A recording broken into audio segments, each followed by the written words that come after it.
യമനിൽ തടവിൽ കഴിയുന്ന മലയാളി നഴ്സ് നിമിഷപ്രിയയുടെ വധശിക്ഷ ഒഴിവാക്കാൻ ശ്രമം തുടർന്ന ആക്ഷൻ കൗൺസിൽ. കൊല്ലപ്പെട്ട യമൻ പൗരന്റെ കുടുംബവുമായി മനുഷ്യാവകാശ പ്രവർത്തകൻ സാമുവൽ ജെറോം ചർച്ചകൾ തുടരും.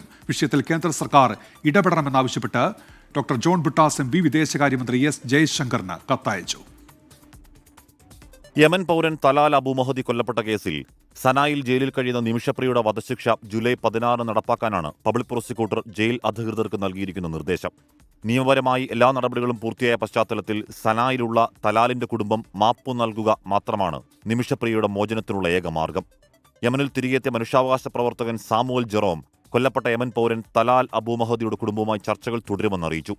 തലാലിന്റെ കുടുംബത്തിന് നേരത്തെ ദിയാധന പാക്കേജ് വാഗ്ദാനം ചെയ്തിട്ടുണ്ടെങ്കിലും ഇതുവരെ മറുപടി കിട്ടിയിട്ടില്ല. കുടുംബാംഗങ്ങളിലെ ഭൂരിഭാഗത്തിനും അനുകൂല നിലപാടുള്ളത് എന്നാണ് വിവരം. മാനുഷിക പരിഗണന മുൻനിർത്തി നിമിഷപ്രിയയുടെ മോചനത്തിന് ഇടപെടാൻ തയ്യാറാണെന്ന് ഇറാൻ അറിയിച്ചിരുന്നു. ചർച്ചകൾ തുടരുന്നതിനിടെ വധശിക്ഷ നടപ്പാക്കാൻ തീരുമാനിച്ചതിന്റെ കാരണം അവ്യക്തമാണ്. വിഷയത്തിൽ കേന്ദ്ര വിദേശകാര്യ മന്ത്രാലയത്തിന്റെ പ്രതികരണം ഇന്നുണ്ടാകും എന്നാണ് പ്രതീക്ഷ. തലാലിനെ വധിച്ചത് കേസിൽ 2017 ജൂലൈയിലാണ് നിമിഷപ്രിയ അറസ്റ്റിലായത്. 24 ഡൽഹി.